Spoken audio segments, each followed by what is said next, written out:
এই নাম্বার পেজে 10-এর কয়ে।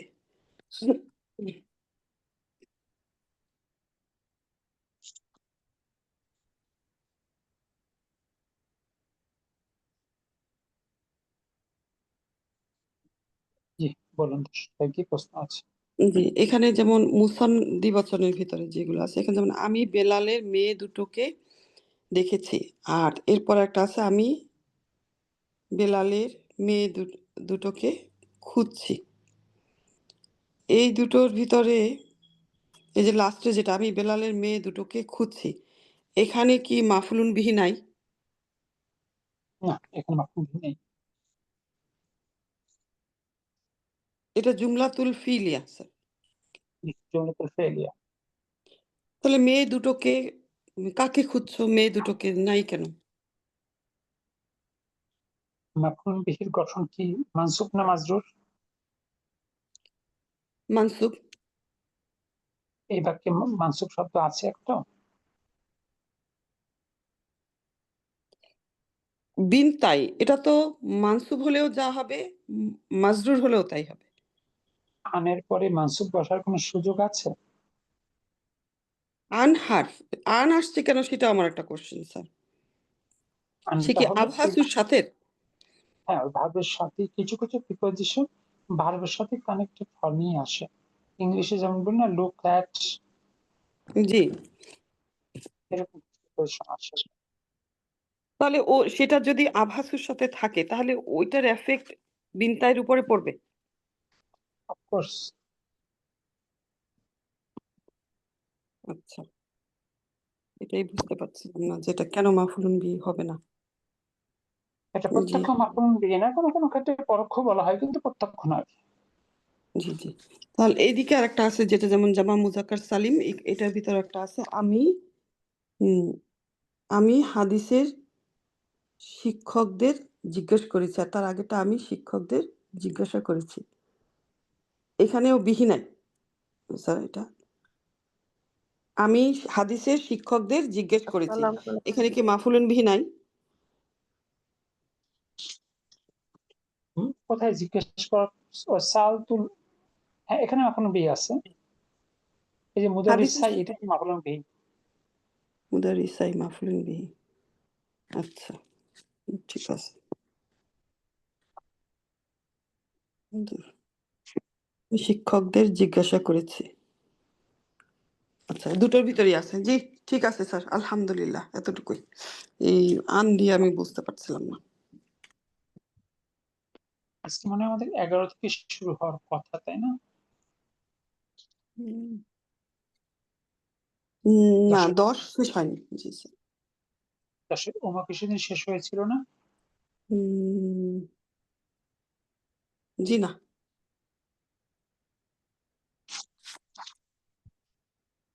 তার কি আমাদের 10 ওমা থেকে পড়ার কথা? ওমো থেকেই পড়ার কথা। জি স্যার। ঠিক আছে, তাহলে শুরু করুন। নাম্বার 1, যা এসেছে, চীন থেকে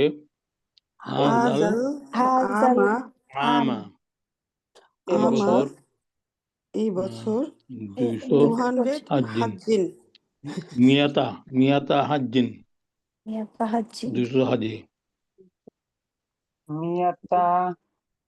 মিয়াতা। এবার বলেন, এই সংখ্যাটা, এই যে 200 সংখ্যাটা কি ভার্বের সাথে কি সম্পর্ক? মুদফ আর হচ্ছে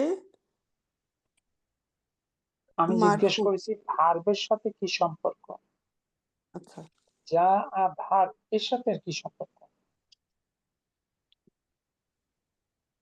ফাইল। ভার্বের ফাইল। সুতরাং যেহেতু ফাইল, সুতরাং মারফু হবে। শব্দটা একবচন হলো মিয়াতুন, দ্বিবচন মিয়াতানি, মুদফের কারণে নুন বাদ, মিয়াতা একালিফ মাদ, হাজিন 200 হাজ। ঠিক আছে? জি আলহামদুলিল্লাহ। মিয়াতা। এবার 2 নম্বর। উরিদু আমি ঋতু, চাই আমি চাই 200 হলো নিয়াতা 200 কপি, নুসখাতিন কপি আছে। এবার 200টাই নুসখাতিন। বাক্যের সাপেক্ষে কি বা ভার্বের সাপেক্ষে কি? মাফুলুন বিহি, মাফউলুন বিহি, তাহলে মানসুব, মানসুব হবে। মানসুব। জি, মিয়াতানি তার মানসুব, মিয়াতাই, মিয়াতাই, মিয়াতাই। মিয়াতাই। মিয়াতাইনি, মিয়াতাইনি। মুদাফের জন্য নুন বাদ, জাম করে গেলে বুঝতে কষ্ট হবে। মিয়াতাই নুসখাতিন, জি, আমার আচ্ছা ঠিক আছে। দরকার 200 কপি মিন হাযাল কিতাবি, এই বই থেকে।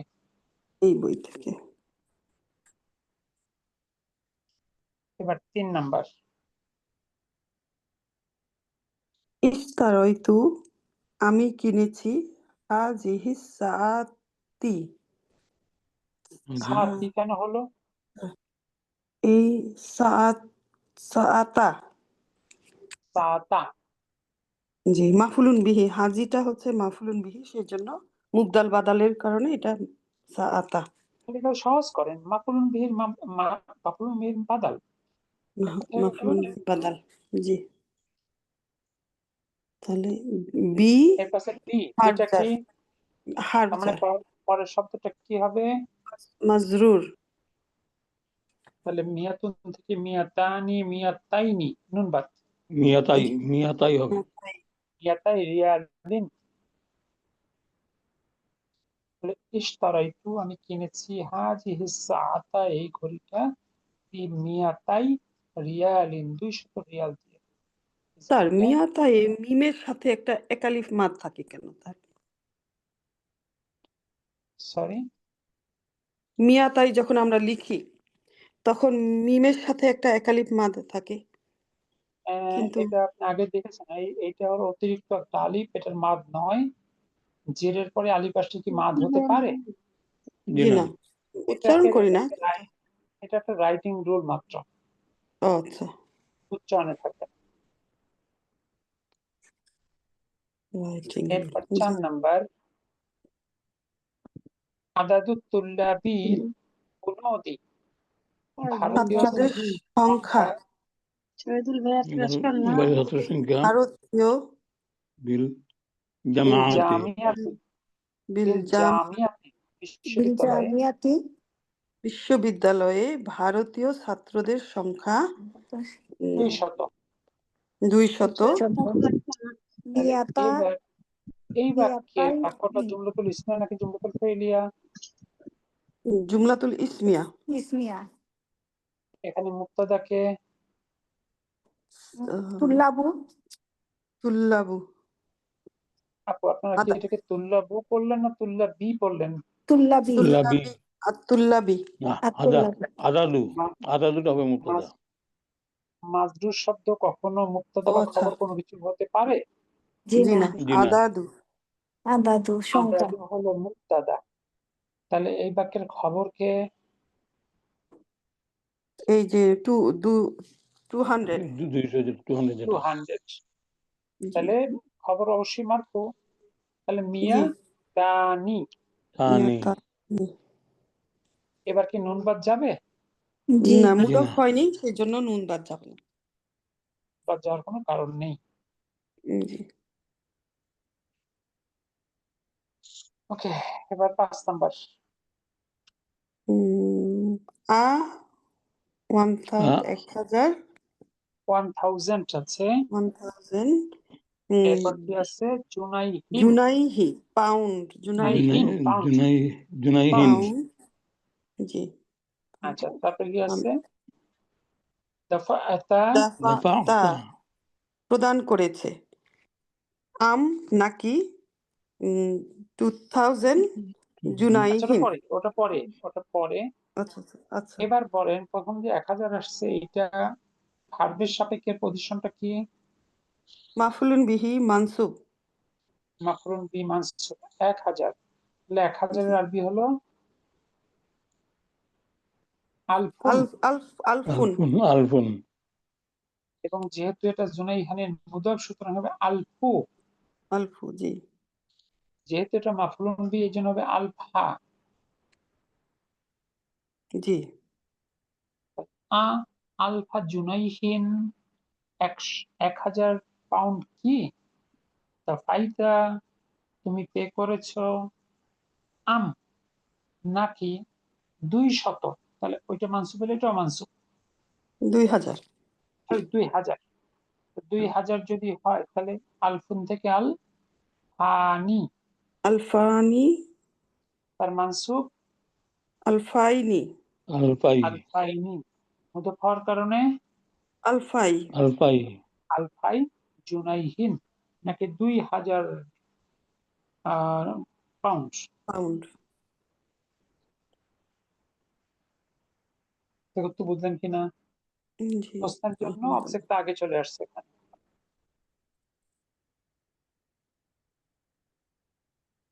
বোঝা গেল? জি আলহামদুলিল্লাহ। এবার উস্তাদ জি নাম্বার আবার একটু বলেন তো, আমি বুঝিনি। অর্থাৎ কি আছে, ভার্বটা হলো দাফাইতা, তুমি পে করেছো, তুমি প্রদান করেছো। কি প্রদান করেছো? 1000 পাউন্ড। যেহেতু আমরা ওই আরবিতে যা জানতে চাওয়া হয় গুরুত্বের বিচারে ওই জিনিসটা আগে চলে আসে, এর জন্য 1000 পাউন্ডটা আগে চলে আসছে, এটি মাফলুম বিহি। তাহলে 1000 হলো আলফুন, মুদাফ হওয়ার কারণে জুনাইহিন মুদাফ ইলাইহি, এটা মুদাফ, এক পেশ কমে যাবে। আলফু মাফলুম বিহির কারণে মানসুব আলফা, আর এর সঙ্গে কানেক্টেড হলো মানে তার 2000, মানে আলফানি থেকে আলফাইনি, নুন বাদ, আলফাই জুনাইহিন।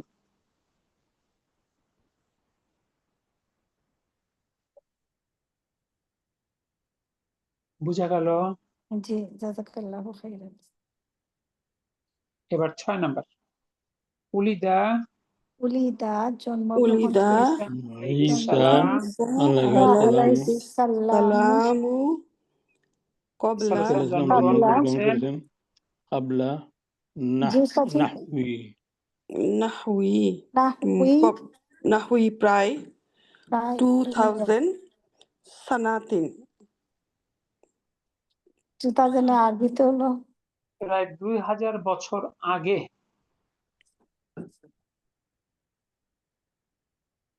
তাহলে এখানে 2000, তার মানে আলফুন থেকে আলফানি, সেখান থেকে আলফাইনি, নুন বাদ, আলফাই এটা হলো মুদফ হয়েছে, সেই কারণে এখন মুদাফ আলফাই হবে। জি মুদফ ইলাইহি। স্যার এখানে একটা কোশ্চেন আছে, এই যে উলিদা, এটা কি ফুইলা থেকে আসছে? ফুইলা হবে? আর প্যাসিভ ভার্ব ওলাদা থেকে উলিদা, জন্ম কি কেউ নিজে নিজে নেয়? জি না জি না। এই জন্য ওলাদা থেকে উলিদা। তাহলে অর্থটা কি দাঁড়াচ্ছে? উলিদা তো আমরা কিভাবে করতাম? জন্মগ্রহণ করেছেন, জন্মগ্রহণ করেছেন। ও আচ্ছা। ঈসা আলাইহিস সালাম জন্মগ্রহণ করেছেন কবলা, পূর্বে, নাহউই আলফাই সানাতিন, প্রায় 2000 বছর পূর্বে।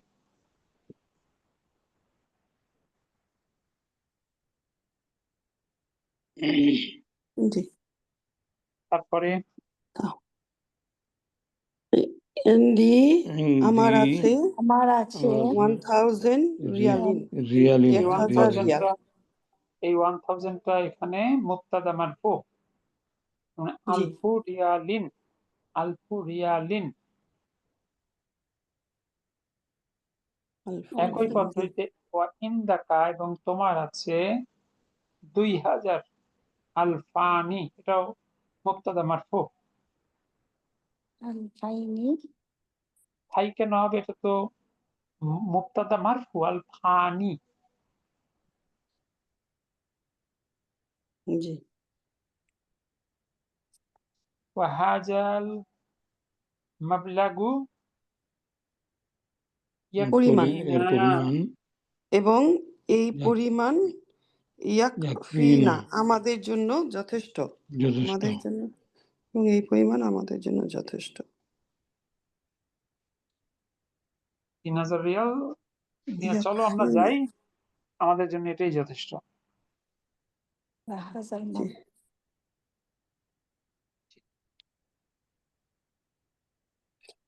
এটা এবার এই বাক্যে এটা খবর স্যার, ইয়াক ফি না,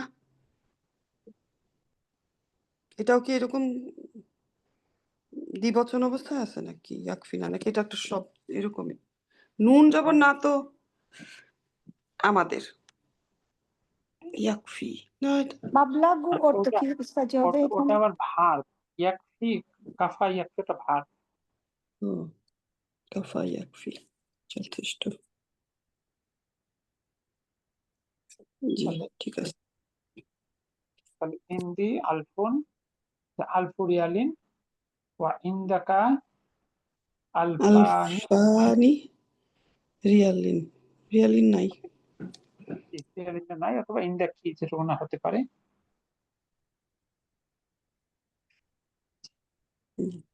এবার আসলে পরেরটা করবো।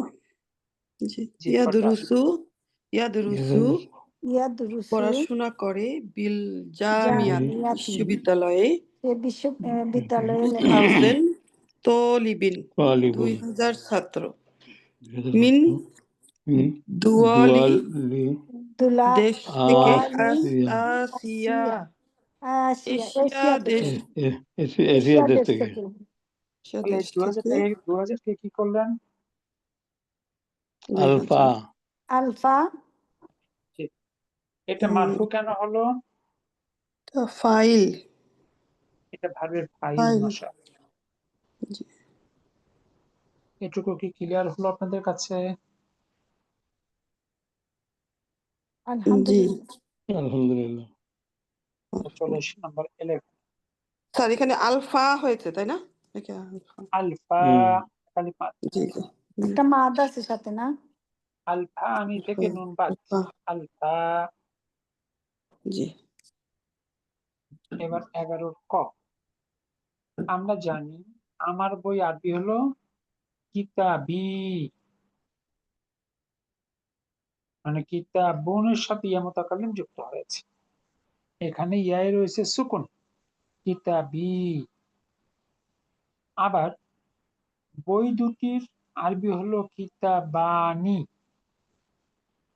যদি বলতে চাই আমার বই দুইটি, তার আরবি হলো কিতাবানি, নুন বাদ কিতাবা প্লাস ইয়া মুতাকাল্লিম। তাহলে ইয়া মুতাকাল্লিমেও সুকুন, আর কিতাবার ক্ষেত্রে আলিফেও সুকুন, এবং এই দুই বর্ণের মধ্যে কেউই দুর্বল না, কারণ আলিফ হলো দ্বিবচনের ইন্ডিকেটর, আর ইয়া মুতাকাল্লিম হলো আমি, দমির, স্ট্রং লেটার। তবে এই দুই বর্ণের মধ্যে কেউ দুর্বল, জি না। তার মানে কেউই বাদ হবে না। তাহলে এক শব্দের মধ্যে ইলতিকাউ সাকিনাইন, আমরা স্যার এক ইয়া আর শব্দ, আলিফ তো এমনিতে দুর্বল তাই না, কিন্তু এখানে দুর্বল না সেটা বলছেন? আসলে সেটা সবসময় না, সেটা হলো ভার্বের বর্ণ যখন তখন। কিন্তু এখানে ইয়াটা হলো দমির, এবং ইয়া হলো আমি, কর্তা, মানে যে কথা বলে বক্তা। বক্তা কোনোদিন দুর্বল হয়? জি না। জি না। যে দুর্বল হইলো কি বক্তা স্বীকার করে? আর বাটা, বায়ের সাথে যেটা ওটা সম্পর্ক কি হবে, কিতাবা তখন? এই যে আলিফ, আলিফটা হলো দ্বিবচনের চিহ্ন, ও ঠিক আছে? সেও দুর্বল না এখানে। সুতরাং যখন একই শব্দের মধ্যে পাশাপাশি দুই বর্ণের সাকিন আসে বা ইলতিকাউ সাকিনাইন হয়, তখন এটা দূর করার জন্য প্রথম ছিল যদি দুইটা বর্ণের মধ্যে কেউ দুর্বল হয় সে বাদ হবে, আর যদি কেউ দুর্বল না হয়, উভয় স্ট্রং হয়, তাহলে দ্বিতীয় বর্ণে ফাথা হবে। তাহলে এখানে আলিফ স্ট্রং বর্ণ, ইয়াতে ফাথা হবে। এই ক্ষেত্রে উচ্চারণ হবে কিতাবা ইয়া। এই ক্ষেত্রে শব্দ শেষে আলিফে সুকুন এবং তারপরে ইয়ায় সুকুন, অর্থাৎ দুই সুকুন পাশাপাশি আসার কারণে ইয়ার সুকুনের পরিবর্তে ফাতা বা জবর হয়েছে। একই পদ্ধতিতে বিনতা ইয়া, আমার দুই মেয়ে। দেখুন তো বুঝলেন কিনা? সেকেন্ড বর্ণে উস্তাজি মানে ফাথা হবে না, থার্ড বর্ণে? সেকেন্ড বর্ণ, সেকেন্ড বর্ণ। যদি একই শব্দের মধ্যে পাশাপাশি দুই বর্ণে সাকিন হয় তাহলে দ্বিতীয় বর্ণে ফাতা হবে, দুইটি স্ট্রং লেটার হয়। আর দুই শব্দের মধ্যে হলে সেক্ষেত্রে পূর্ববর্তী বর্ণে হরকত হবে। দেখুন তো এই কথাটুকু বুঝলেন কিনা? জি আলহামদুলিল্লাহ। ইয়া তারু ভাই বা সুলতান আপু জি ঠিক আছে? আলহামদুলিল্লাহ। জি জি আলহামদুলিল্লাহ।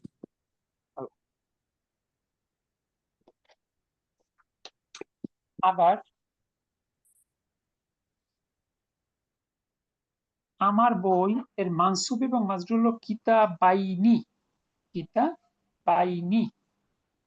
কিন্তু ইহার সাথে যখন ইয়া মুতাকাল্লিম যুক্ত করব তাহলে কিতাবাইনির নুন বাদ থাকলো কিতাবাই প্লাস ইয়া মুতাকাল্লিম, তাহলে ইয়াটা হলো মানসুব বা মাজরুরের চিহ্ন, দ্বিতীয় ইয়াটা হলো আমি অর্থে। তাহলে এখানেও কি কেউ দুর্বল আছে? জি না। জি না। এক্ষেত্রেও দ্বিতীয় ইয়ায় ফাতা হবে, আর দুটাই একই বর্ণ হওয়ার কারণে তাসদীদ দিয়া মিলে যাবে, রেজাল্ট হবে কিতাবাইয়া, কিতাবাইয়া মানসুব বা মাজরুর ফর্ম। দেখেন তো বুঝলেন কিনা? জি আলহামদুলিল্লাহ। মানে এটা কমপ্লিট ম্যাথমেটিক্স এর মতো আর কি। অর্থাৎ দুই ইয়া যুক্ত হয়ে ইয়ায় তাসদীদ হয়েছে। আর একটা উদাহরণ আসছে, গসাল তো আমি ধৌত করেছি, রিজলাইয়া আমার দুটি পা। দেখেন তো উদাহরণটা বুঝলেন কিনা? তাহলে এখানে ছিল রিজ লাই এবং ইয়া প্লাস ছিল ইয়া মুতাকাল্লিম, প্লাস ইয়া মুতাকাল্লিম। প্লাস ইয়া মুতাকাল্লিম রিজ লাই ইয়া, যেহেতু দুইটাই ইয়া সেজন্য তাসদীদ দিয়ে একটা ফাতা আসছে। জি একদম। অর্থাৎ প্রথমে ফাতা, তারপর দুইটা ইয়া আবার মানে ইদগাম হয়েছে। জি। এবারে 11 খ বলছে উদাহরণ অনুযায়ী নিচের শব্দগুলোকে মুদাফ বানাও যার মুদাফ ইলাইহি হবে ইয়া মুতাকাল্লিম। যেমন আখাওয়ানি দুই ভাই, আমার দুই ভাই, আখাওয়াইয়া আমার দুই ভাই। বুঝা গেল? জি জি জি এবার উখতানি বলেন আমার দুই বোন। আহ উখতায়া উখতায়া তাইয়া ইয়া আবাওয়ানি পিতামাতা বলেন আমার পিতামাতা। আবাওয়ায়া আবা আবাওয়ায়া এরপর আছে সদিকনি, এরপর বলেন আমার দুই বন্ধু। সাদিকায়া ওয়া সাদিকায়া কফ সদিকয়া সাদিকয়া জামিলানি বলেন আমার দুই জামিল সহপাঠী। জামিলায়া জামিলায়া ইলায়া দুই হাত। ইয়াদা ইয়াদায়া ইয়াদায়া এরপর আইনানি দুটি চোখ বলেন আমার দুটি চোখ। আইনায়া আইনায়া আইনায়া। কঠিন কিছু না সহজ? এটি সহজ আছে উস্তাদজি। মাশাআল্লাহ, বুঝলে সবই সহজ। এবার 11 গ উদাহরণ অনুযায়ী নিচের বাক্যগুলোর দাগ দেওয়া শব্দগুলোকে মুদাফ বানাও যার মুদাফ ইলাইহি হবে ইয়া মুতাকাল্লিম মানে আমি এবং অর্থ বল। যেমন কি গাসালাত আছে, গাসাল গসালতু আমি জালতু ধৌত করেছি, গাসালতুল আর রিজালাইনি তখন রিজালাইনি উদাহরণটা মুছিয়ে দেই। দেখেন গসালতু আর রিজলাইনি আমি ধৌত করেছি দুটি পা। এবার যদি বলি আমার দুটি পা তাহলে কি হবে রিজলাইনি, এখানে ব্র্যাকেটে দেখানো আছে। সেখান থেকে গাসাল রিজলাই যোগ ইয়া হবে ইয়া মুতাকাল্লিম সাথে ফাতা রিজলাইয়া, অর্থাৎ গসালতু রিজলাইয়া আমি ধৌত করেছি আমার দুই পা। আমি অন্যের পা ধুয়ে দেইনি, আমি নিজেরটাই নিজে ধৌত করেছি। ওইটা মাফুলুন বিহি হয়েছে সেজন্য রিজলাই হবে। জি, মাফলুন বিমাস। ক্লিয়ার? জি জি আলহামদুলিল্লাহ। এবার 2 নাম্বার পড়ুন। গাম্মাত গাম্মাতু গাম্মাতুল আইনাইনি আইনাইনি আমি বন্ধ করেছি দুটি দুটি চোখ। চোখ। এবার বলেন আমার দুটি চোখ। গাম্মাতু গাম্মাত আমি বন্ধ করেছি গাম্মাতুল আইনাইয়া আইনাইনি নাইয়া আইনাইয়া আচ্ছা না প্রথমে আইনাইয়া সরি প্রথমে আলিফ লামটা কেন বাদ হলো? কাসালতুল আইনাইয়া আলিফ লামটা কেন বাদ দিলেন? ভুলে তো বুক 1 এর বাচ্চারাও পারবে। জি। আল আইনাইয়া হয়তো 1 এর বাবুদের জিজ্ঞেস করা লাগবে এর উত্তর জানার জন্য। মুদাফ আলিফ লাম গ্রহণ করে? মুদাফ আলিফ লাম গ্রহণ করে না। জি না। এটা কি বুক 1 দার্স 4 এ শেখা হয়েছে না? জি মুদাফ তানবিন গ্রহণ করে না, মুদাফ আলিফ লাম গ্রহণ করে না। ক্লাস 4 এ এসে যদি 1 এর পড়া ভুলে যাই তাহলে কেমন হবে? তাহলে এই জন্য আলিফ লাম বাদ হয়েছে। আইনাইয়া আমি আমার চোখ দুটো বন্ধ করেছিলাম। ঠিক আছে? জি এখানে ইয়ার উপরে তাসদিদ দিয়ে আসবে কারণ দুইটা ইয়া আছে, দুইটা ইয়া হলে ইদগাম হয়ে যাবে না তাদের মধ্যে? আবার শুধু আল বাদ যাবে না? প্রথমে আলিফ আল বাদ যাবে, শেষে নুন বাদ যাবে, যুক্ত হবে আরেকটা ইয়া মুতাকাল্লিম, এরপর সেটা ফাতা হবে, দুইটা ইয়া একত্রিত হয়ে ইদগাম হবে। ঠিক আছে? জি স্যার জি জি আলহামদুলিল্লাহ। এবার 3 নাম্বার মূল বাক্য পড়েন, অর্থ করেন ফার্স্ট। দাওয়াতুল দাওয়াতুল সাদিকাইনি দাওয়াতুল সদিকাইনি কাইনি সাদিকাইনি অর্থ আমি আহ্বান করেছি আহ্বান আমি করেছি বলছি আমার আমার কথা কি বন্ধুদের। দাওয়াত দিছেন? আচ্ছা হ্যাঁ আমি দাওয়াত বাসায় দিয়েছি কাউকে বন্ধুদের। আমি আমি দুই বন্ধুকে, বন্ধু দুইটিকে দাওয়াত দিয়েছি। ঠিক আছে? এবার জি। বলেন আমার বন্ধু দুটিকে।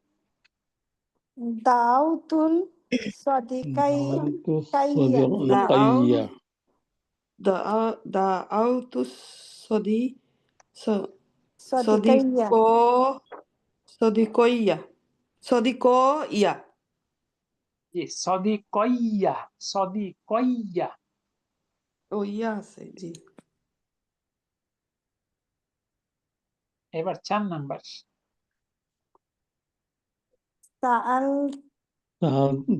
সালতুল জামিলিনা জামিলাইনা আমি লাইনি জামিলাইনি আমার সহপাঠীদেরকে আমি জিজ্ঞেস করেছি দুজন সহপাঠীকে দুজন সহপাঠীকে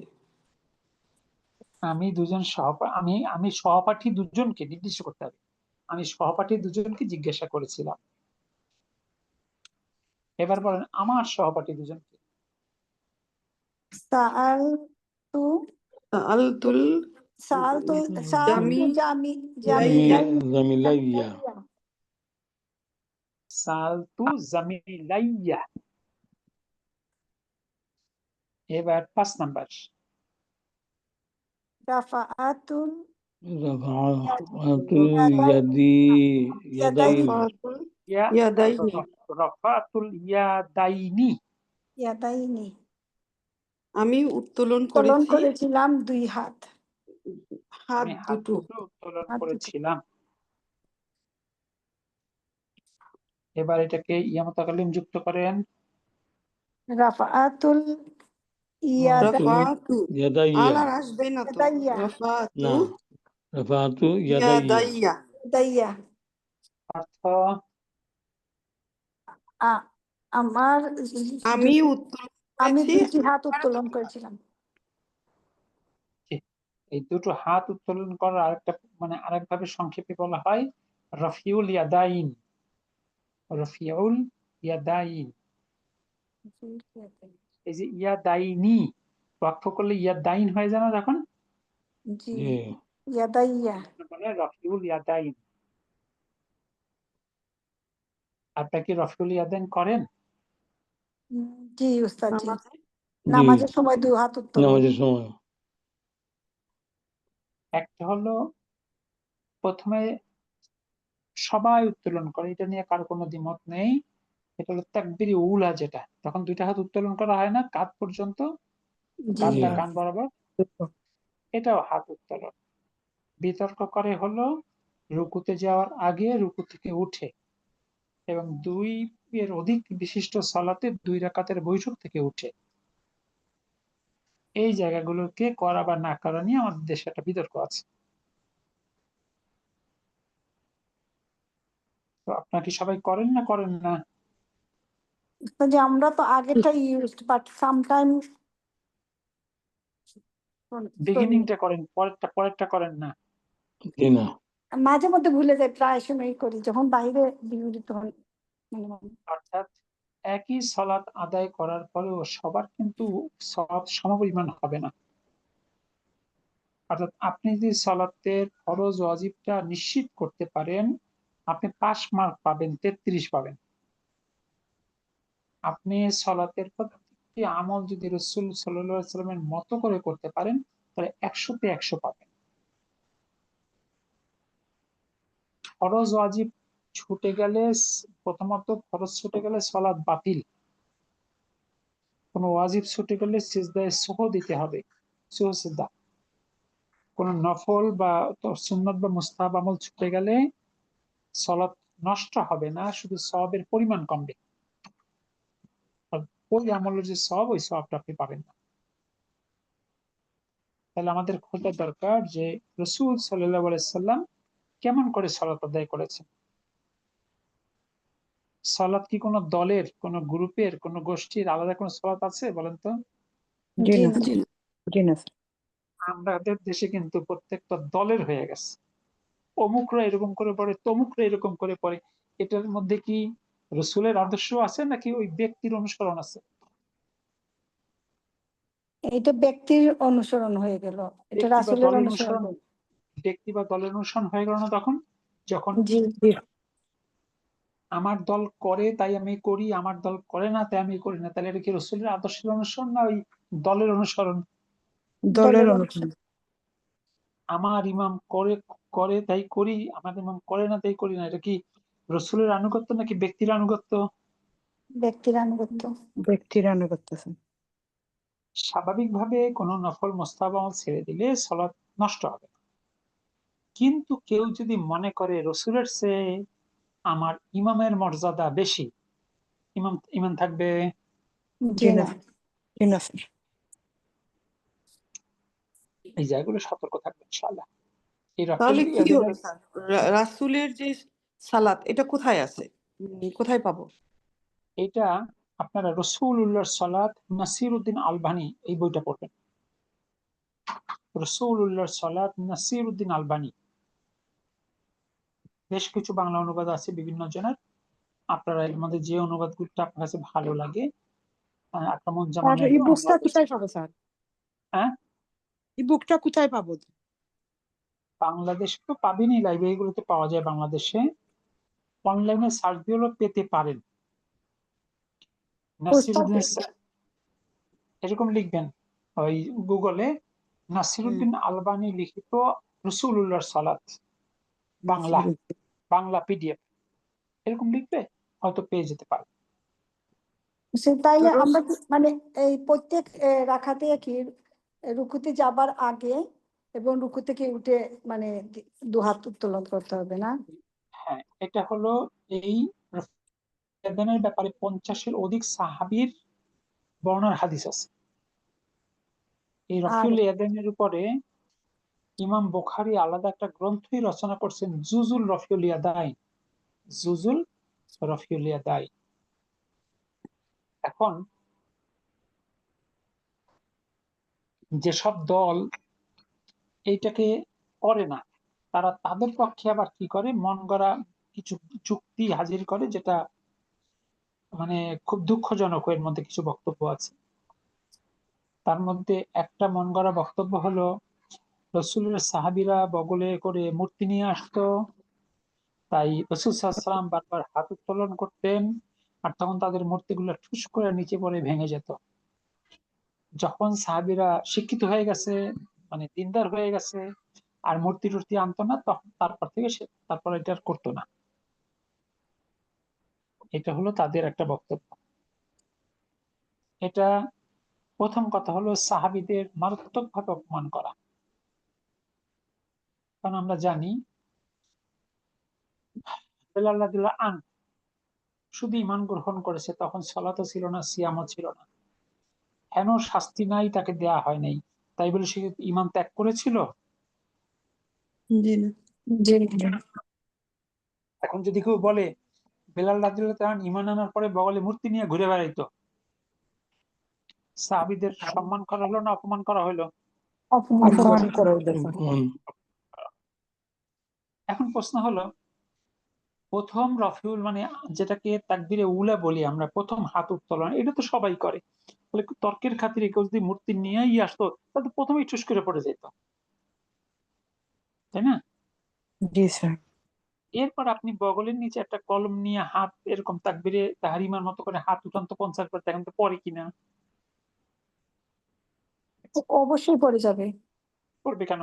আপনি চেষ্টা করে দেখেন, একবারও পড়বেন না, 50 বার হাত তুলে পড়বেন। কি উস্তাদ? আপনি আপনি কিভাবে বগলের স্যার? নিচে আপনি একটা সিম্পল একটা কলম রেখে আপনি মানে হাত তুলেন, আপনি হাত ফাঁকা করবেন না, পড়বে কেন?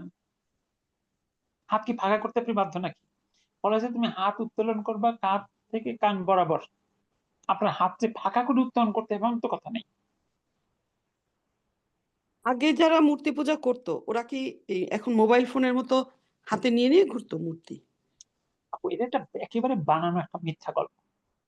সাহাবীদের একটু ব্যাপারে বানানো কথা সাহাবীদের আপনার। সাহাবীদের ব্যাপারে এই জাতীয় বক্তব্য দেওয়া আমি করি না। প্রশ্ন হলো, আমলটা হলো মুস্তাহাব আমল, সুন্নত আমল। আপনি না করলে আপনার সালাত নষ্ট হবে না, আপনি করবেন না, ঠিক আছে, কিন্তু সাহাবীদের ব্যাপারে এরকম বাজে কথা বলা কি খুব জরুরি জি না স্যার। নিজের দল প্রতিষ্ঠা করার জন্য? এই জন্য সবসময় খেয়াল রাখবেন, রাসূল সাল্লাল্লাহু আলাইহি ওয়াসাল্লাম কি বলছেন, সল্লু কামা রাআইতুমুনি উসাল্লি। সল্লু, তোমরা সালাত আদায় করো, কামা যেমন, রাআইতুমুনি উসাল্লি, আমাকে সালাত আদায় করতে দেখো। আমরা তাহলে এটা নিয়মটা একবার একটু বলবেন? জানি না তো, শুধু দেখেছি মানুষকে করতে। আপনি প্রথম তাকবীরে তাহরিমে হাত উত্তোলন করেন না? জি, ওটা করে। জি স্যার। একই পদ্ধতিতে রুকুতে যাওয়ার সময় রুকু থেকে উঠে আবার প্রতি ফরজ নামাজে নাকি প্রতিবার সুন্নত নামাজে? প্রতি সলাতে রুকুতে যাওয়ার সময় রুকু থেকে উঠে এবং 2-এর অধিক রাকাত বিশিষ্ট সলাতে 2 রাকাতের পর যে বৈঠকটা হয়, বৈঠক থেকে যখন উঠে দাঁড়াবেন তখন। আচ্ছা। উস্তাদজি, রুকুর তসবি পড়ার মানে আগে তো পড়তে হবে, তারপর তসবি শেষ করে আবার ওটার সময় যে সামি আল্লাহ লিমান হামিদা, তখন পরে আবার হাত যে উত্তোলন আপনি করতে যখন হবে। দাঁড়াবেন, সামি আল্লাহু লিমান হামিদা রব্বানা ওয়ালাকাল হামদ, এই পর্যায়ে আপনি হাতটা উত্তোলন করেন, হামদান কাসীরান মুবারাকান ফীহি। আমি জানতাম স্যার যে জামাতের লোকরা এইভাবে নামাজ পড়ে, এটুকু জানতাম। আপু, যে প্রশ্নটা হলো এক্স ওয়াই জেড কে কিভাবে পড়লো এটা আমাদের কারোই গন্তব্য নয়। আমাদের গন্তব্য রাসূলের হাদিস, সল্লু, তুমি সালাত আদায় করো, কামা যেমন, রাআইতুমুনি, তুমি দেখছো বা তোমরা দেখছো আমাকে সালাত আদায় করতে। আমরা কখনো কোনো ব্যক্তির দিকে তাকানোর দরকার নেই, যদি হাদিস সহিহ হয় আমরা গ্রহণ করব, কার সাথে মিললো আর কার সাথে মিললো না এ নিয়ে আমার কোনো মাথা ব্যথা থাকার কথা না। জাযাকাল্লাহ আব্দুল, স্যার। আজকে জানতে পারলাম এটা স্যার, আগে তো জানতাম না এটা। জাযাকাল্লাহ স্যার আপনার। দেখেন, আব্বাস রাদিয়াল্লাহু আনহুর একটা কওল আছে, কথাটা হলো, সে বলতেছে, আমি বলছি কলা রাসূলুল্লাহ সাল্লাল্লাহু আলাইহি ওয়াসাল্লাম, আর তোমরা বলছো কলা আবু বকর কলা ওমর, তোমরা কি আসমানের শাস্তিকে ভয় করো না? অর্থাৎ যে ক্ষেত্রে রসুল সাল্লাল্লাহু আলাইহি সাল্লামের কথা কাজ সুস্পষ্ট প্রমাণিত, সেক্ষেত্রে আবু বকর ওমরের কাজেরও কোনো ভ্যালু নেই, এটি ইমানের দাবি। অথচ জি স্যার। আবু বকর, ওমর, ওসমান, আলী, তাদের কথা কাজ, এটাও কিন্তু হাদিস। হাদিস কিন্তু শুধু রসুলের কথা কাজ নয়, হাদিস রসুলি, হাদিস খোলাফায়ে রাশিদিন, এই পর্যন্ত হাদিস। জি তো তারপরেও রসুলের কথা কাজ যদি সুস্পষ্ট হয়, আর যদি কখনো তার সাথে কোনো আবু বকর, ওমর, ওসমান, আলীর কথা কাজের মানে ভিন্নতা হয়, তাহলে আমরা কারটা মানবো? বলেন রসুলেরটা। তো, রসুলেরটা। এটাই মূলনীতি। স্যার আরেকটা প্রশ্ন করি, এটার সাথে একটু রিলেটেড, সময় নিয়ে নিচ্ছি, সরি। আলহামদুলিল্লাহ সূরা ইমাম যখন পড়েন, আমাদের এখানে যেমন কিছু কিছু মসজিদে তো আগে আগে একটু সময় ঠিক করে দেয়। নেই আপু, আলহামদুলিল্লাহ সূরা বলতে কি কোনো সূরা আছে? জি না। ফাতিহা, সূরাতুল সূরা ফাতিহা। ফাতিহা। সূরাতুল ফাতিহা, জি। তাহলে কোনো মসজিদে উম, উম, যারা ইমাম তো পড়ে, তারপরে আবার বাকি সবাইকে পড়ার একটা সময় দেয়, মানে কেউ কেউ নিজে নিজে পড়ে, মানে জামাতে যখন পড়ে সবাই পড়ে, আর আমরা তো পড়ি না, আমরা শুনি। হ্যাঁ, রাসূল সাল্লাল্লাহু আলাইহি ওয়াসাল্লাম যখন ইমামতি এগুলো করতেন তখন কি করতো সবাই? ব্যাপারটা হলো, এগুলো হলো কিছু ইখতিলাফ আছে, ইখতিলাফি মাসালা আছে। অর্থাৎ যে সূরা ফাতিহা পড়ে না তার সালাত হয় না। এখন কেউ কেউ বলতেছে যে ইমামের সঙ্গে যখন সালাত আদায় করব তখন তো আমি ইমামেরটা শুনতেছি, তাহলে আমি তো শোনাটাই আমার পড়া ধরে নিচ্ছি। আচ্ছা, যদি এটা তাদেরটা মেনেও নেই, মানে জোহরের সালাত, আসরের সালাত যখন ইমামের তেলাওয়াতটা শোনা যায় না, তখন কি করবেন? তখন মনে মনে পড়তে হবে। তখন তো পড়ি আমরা। তখন পরে, হ্যাঁ, এই এই অর্থাৎ অনেকের মত হলো এইটা। যেমন হানাফি মাযহাবের মধ্যেও কিছু কট্টর আছে, তারা মনে করেন যে কখনোই পড়া যাবে না, অথচ তারা রুকুর তাসবিহ, সিজদার তাসবিহ, তাশাহুদ এগুলো পড়ে।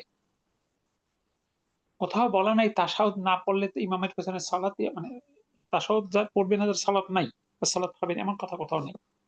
যদিও তাশাহুদ পড়া ওয়াজিব, কিন্তু রুকুর তাসবিহ, সিজদার তাসবিহ, দরুদ, তাশাহুদ সবই পড়ে, শুধু সূরা ফাতিহা পড়ে না।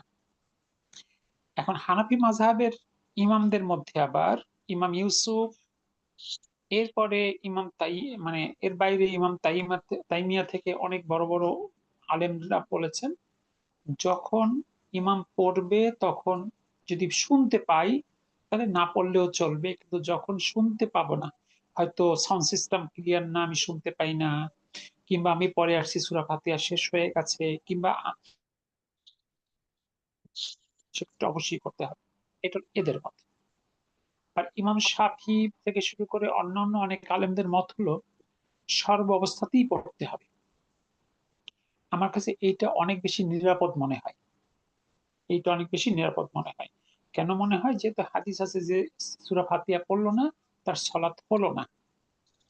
আমি যদি পড়ি তাহলে তো আর ওই সমস্যাটা থাকছে না আমার। তখন প্রশ্ন আসে, পড়বো কখন, কিভাবে, ইমামের সাথে সাথে?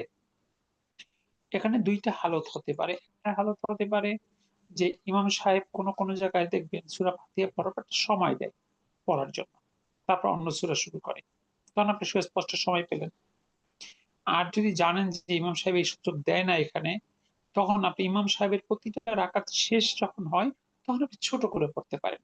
ইমাম সাহেব পড়লো আলহামদুলিল্লাহি রাব্বিল আলামিন, এই টানতেছে, আপনি আস্তে করে বলেন আলহামদুলিল্লাহি রাব্বিল আলামিন, কিন্তু ছোট আমরা ছোট। কি দুটো মাযহাবের ভিতরে দৌড়াদৌড়ি করতে পারবো?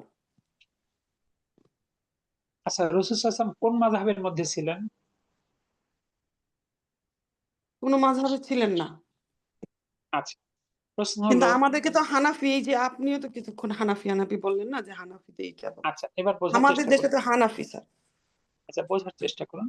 আপনি আমেরিকা একটা রেস্টুরেন্টে খান, তাই আমেরিকার অন্য সকল রেস্টুরেন্টে খাওয়া আপনার জন্য হারাম? জি না। জি না, জি না স্যার। তাহলে ধরেন আমরা তর্কের খাতিরে আরো অনেক ইমাম ছিল, এই 4 জন ইমাম টিকে গেছে আর কি, 4টা নাম টিকে গেছে। তো এই 4 জনকে একজনের কাছ থেকে একটা মানে মাসালা নিলে অন্যেরটা নেওয়া যাবে না, তার মানে অন্য 3 জন বাতিল। যে অনেক না। বিভ্রান্তিকর কথা, আপনি নিজের বিবেক দিয়ে বোঝেন। সময় তো আমাদের কম থাকে, এত আলোচনা করার সুযোগ থাকে না। আমরা একটু ছোট করে যদি বলি, মাযহাবের এই পার্থক্য কেন হলো, এটা আপনাকে প্রথম বুঝতে হবে এই উত্তর খুঁজতে হলে। প্রথম কথা হলো, এই আমরা 4 জন ইমামের নাম শুনি, আরো অনেক ইমাম ছিল, 4 জনের প্রচারের কারণে 4টা নাম টিকে গেছে। ইমাম আবু হানিফা, ইমাম শাফি, ইমাম মালিক, ইমাম আহমদ ইবনে হাম্বল রাহিমাহ, মানে আল্লাহ তাদের উত্তম পুরস্কার দান করুন তাদের কাজের জন্য। এই 4 জনের জন্ম 80 হিজরি থেকে 250 হিজরি, এই সময় রেঞ্জের মধ্যে। 4 জনের বাড়ি 4 জায়গায়, একজনের বাড়ি ইরাকের কুফা, একজনের বাগদাদ, একজনের মদিনা, একজনের ইয়েমেন। এই 4 জনের সময়কালে 4 জনই ওই সময়কালের বিখ্যাত আলেম ছিলেন। 4 জনের কাছে কোরআন ছিল, কিন্তু ওই সময় হাদিসের কোনো গ্রন্থ ছিল না। আজকে আপনি যে বুখারী, মুসলিম, আবু দাউদ, দেন তিরমিজি, এই যত নাম শোনেন, একটা গ্রন্থ তখন ছিল না। সর্বপ্রথম ইমাম মালিক সে তার মতো করে একটা ছোট্ট সংকলন করেন, যেটার নাম হলো মুওয়াত্তা ইবনে মালিক। এরপর ইমাম আহমদ ইবনে হাম্বল একটা সংকলন করেন, সেটার নাম হলো মুসনাদে আহমদ। আমরা পরবর্তী যে হাদিসের বিশেষজ্ঞদের নাম শুনি, ইমাম বুখারী, ইমাম মুসলিম, এরা তাদের পরের প্রজন্ম। আমরা হাদিস সংকলনের ইতিহাস ঘাটতে দেখি একটা হাদিসের জন্য শত শত মাইল গিয়েছেন এরা সংগ্রহ করার জন্য। তার মানে একক ব্যক্তি সব হাদিস জানতেন না। আপনি যে হাদিস বর্ণনাকারী খেয়াল করেন, দেখবেন অমুকে একটা বর্ণনা করছে, এক্স একটা বর্ণনা করছে, ওয়াই একটা করছে, জেড একটা করছে। এক সাহাবী কি সব হাদিস বর্ণনা করছে? জি না। জি না না। স্যার। তার মানে এই 4 জন ব্যক্তির 4 জনে কি সব হাদিস তাদের কাছে পৌঁছেছিল? জি না। জি না স্যার। তার মানে সবার কাছে কোরআন ছিল, কিন্তু হাদিসের প্রাপ্যতা কি সমান ছিল? জি না। জি না। অর্থাৎ যে হাদিস হয়তো আবু হানিফার কাছে পৌঁছেছে, সেটা ইমাম মালিকের কাছে পৌঁছে নেই। ইমাম মালিকের কাছে যেটা পৌঁছে, সেটা তো ইমাম শাফির কাছে পৌঁছে নেই। আরেকটা তো ইমাম আহমদ ইবনে হাম্বলের কাছে পৌঁছে নেই। এই জন্য এই 4 ইমামের 4 জনের একটা কমন কথা আছে, ইজা সহাল হাদিসা ফাহু আল মাযহাবি। তুমি কালকে যদি একটা সহিহ হাদিস খুঁজবো, ওইটাই আমার মত বা মাযহাব। এই কথাটা এদেরকে শুনেছি। এদেরকে আর আটকাইতে পারবেন? জি না। জি না। জি না স্যার। একজনেও বলে নাই হাদিস বাদ আমার কথা শোনো, একজনেও বলে। এরপর উসুলের পার্থক্য ছিল, কিভাবে মাসালা বের করবে তার একটা উসুলের পার্থক্য ছিল। মানে ইমাম আবু হানিফা আরো এক ধাপ বাড়িয়ে বলছেন যে যদি আমার কোনো মাসালার সাথে হাদিসের সাথে কনফ্লিক্ট করে, আমার মাসালাকে দেয়ালে ছুঁড়ে মারো, মানে ফেলে দাও। 3 নাম্বার বলেছেন, কোন মুফতি বা কোন ব্যক্তির জন্য আমার কোন মাসালা বলা ওই পর্যন্ত বৈধ হবে না যতক্ষণ পর্যন্ত সে না জানবে আমি মাসালাটা কোন উৎস থেকে গ্রহণ করেছি। ও সুবহানাল্লাহ। দেখেন, এটা কিন্তু ক্লারিফাই করেছে, কিন্তু মানে এগুলো হলো আজকের, কি বলবো, এগুলো বললে আসলে খারাপ হয়ে যায়, খুব দুর্ভাগ্য আর কি। আজকের তার যেসব লাস্টেরটা কে বলতে বলেন, লাস্টের কথাটা? এটা ইমাম আবু হানিফার একটা বক্তব্য কল। তো এখন দেখেন, আমি একটা মাসালা দিয়ে শুধু আপনাদের বোঝাই, অজু করে এসে মেয়ে মানুষকে স্পর্শ করলে অজু থাকবে কি থাকবে না, এই ব্যাপারে ইমাম মালিক এবং ইমাম আহমদ ইবনে হাম্বলের বক্তব্য হলো, বিশেষ উদ্দেশ্য নিয়ে কেউ যদি তার স্ত্রীকে স্পর্শ করে তার অজু থাকবে না। ইমাম শাফি বলেছেন কেউ যদি অজু করে এসে রাগ করে বউকে একটা থাপ্পড় মারে, তাও তার অজু চলে যাবে। ইমাম আবু হানিফা বলছে অজু করে এসে স্ত্রীকে স্পর্শ করলে অজু যাবে না। আমরা মালিক আর ইমাম আহমদ ইবনে হাম্বল যদি বাদ দেন, শুধু ইমাম আবু হানিফা আর ইমাম শাফি চিন্তা করেন। ইমাম আবু হানিফা বলছেন অজু থাকবে আর শাফি বলছেন থাকবে না, কি একেবারে বিপরীত বক্তব্য না? জি স্যার। জি তাহলে এখন কি হবে, যারা ইমাম আবু হানিফাকে অনুসরণ করবে তাদেরটা থাকবে, আর যারা শাফির অনুসরণ করে তাদেরটা থাকবে না? ইসলাম কি এরকম? জি না। না স্যার। না। তার মানে এখানে নিঃসন্দেহে একজন ভুল করেছেন, একজন সঠিক আছে। আমরা যদি একটু রেফারেন্স দেখি, রাসূল সাল্লাল্লাহু আলাইহি ওয়াসাল্লাম যখন রাতের সালাত আদায় করতেন, দীর্ঘ সালাত, তার মুসাল্লার সামনে আয়েশা রাদিয়াল্লাহু আনহা আড়াআড়ি শুয়ে থাকতেন। যখন রুকুতে যেতেন, সে হাত দিয়ে তাকে স্পর্শ করতো, সে সরে যেতেন, সেজদার সময় তিনি সেজদা করতেন। তাহলে সালাতের মধ্যে তার স্ত্রীকে সে স্পর্শ করেছেন কিনা? জি জি স্যার।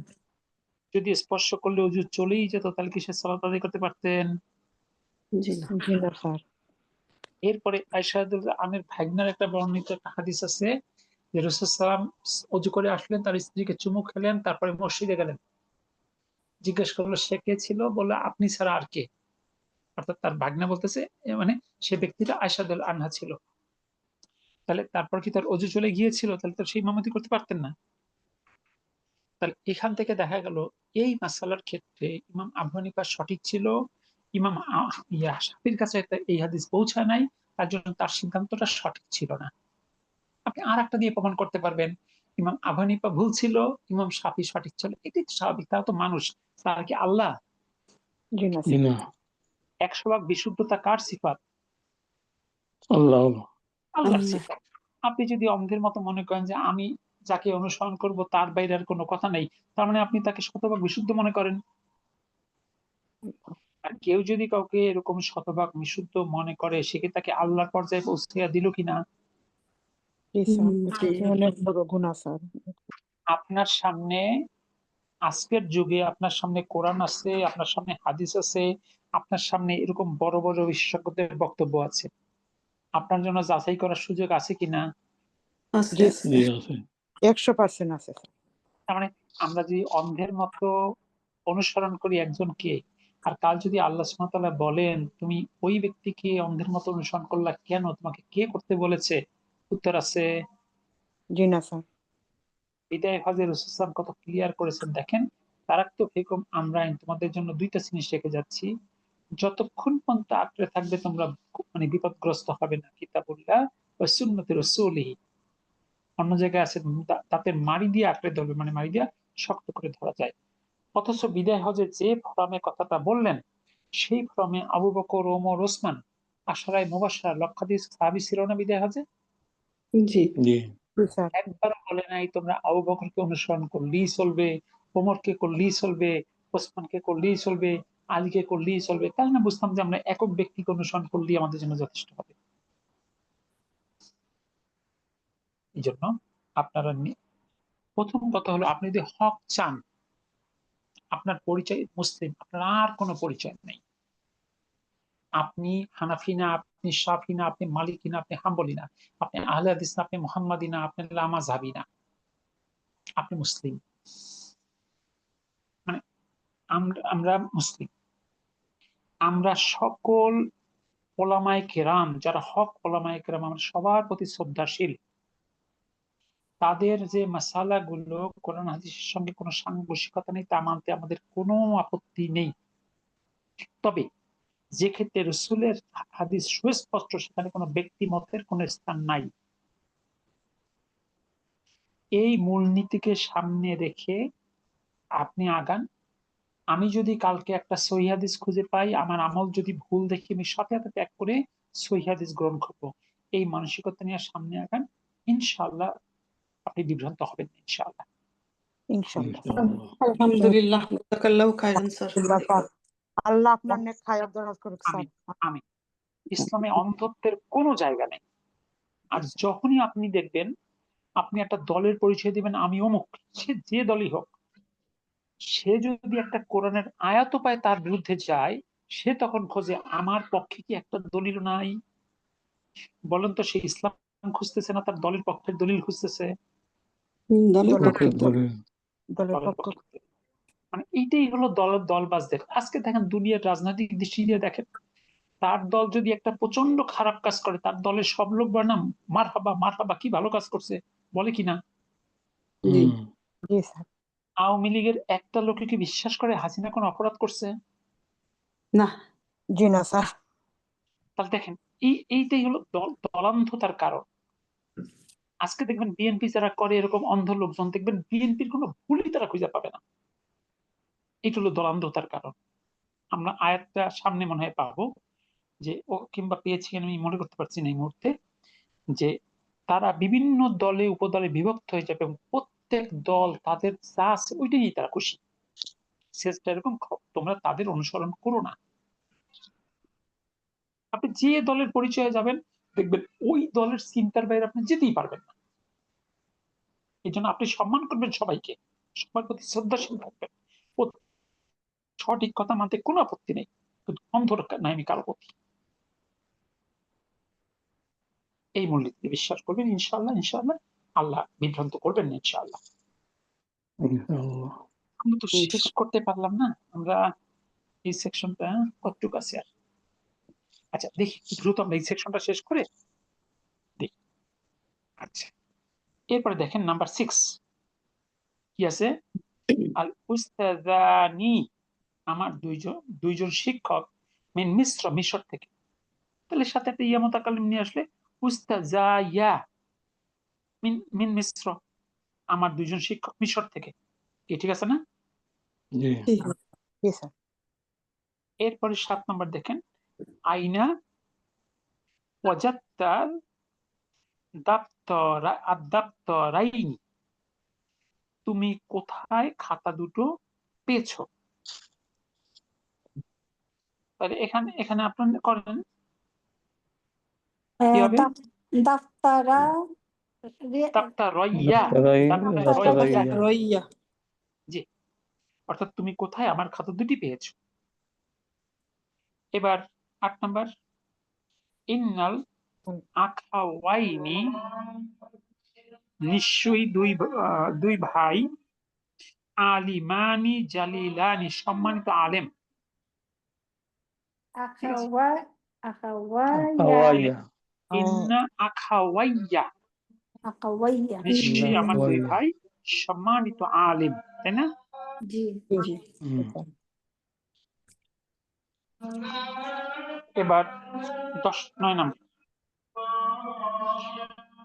কি আছে, জাহাবতু, আমি গিয়েছি, ইলা মাক্কাতা, মক্কায়, মা আবাওয়াইনি, আমার বাবা মার সাথে। বাবা মার সাথে, আবাওয়াইয়া হবে। আবাওয়াইয়া, আবাওয়াইয়া, আমি গিয়েছি মক্কায় আমার বাবা মার সাথে, তাই তো? এটা হবে মাজরুরের কারণে, জি, মাজরুর মাজরুর। জি, মায়ের কারণে।